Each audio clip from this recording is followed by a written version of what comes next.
Well, as we continue our discussion on favoritism, we want to make sure that we're also equipping parents to have this discussion with their kids. So parents, you may want to watch this video and just use these ideas as a launching pad for your discussion with your kids, or you may feel like it's appropriate to watch this video with your kids. So whichever you decide, make sure that you're talking with your kids about what you're learning on Sunday morning.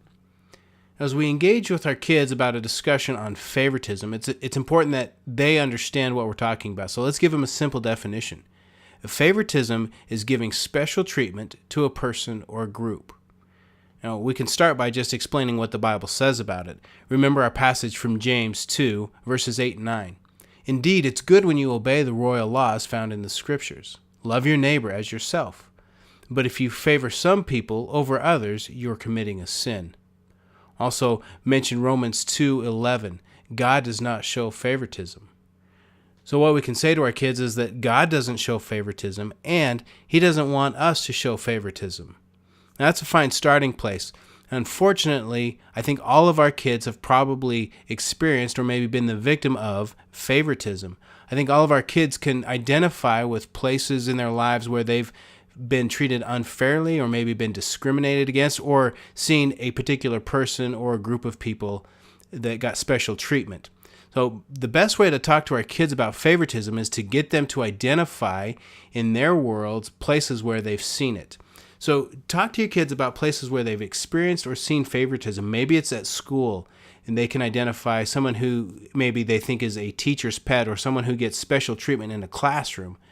Maybe it's with their peers. They've felt discriminated against, or they've felt left out of groups or playtime activities.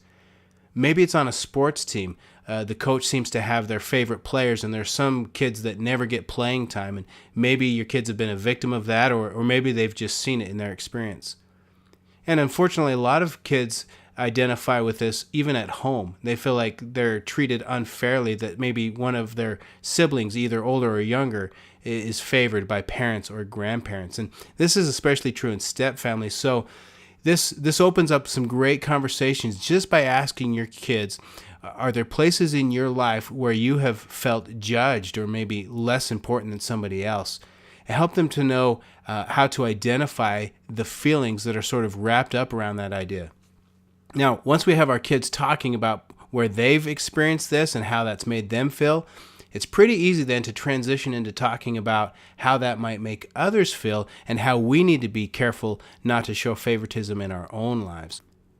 We hope this gives you a good starting place for your conversation with your kids about favoritism, and we're going to leave you with a couple of additional questions that you can use in your conversations with your families.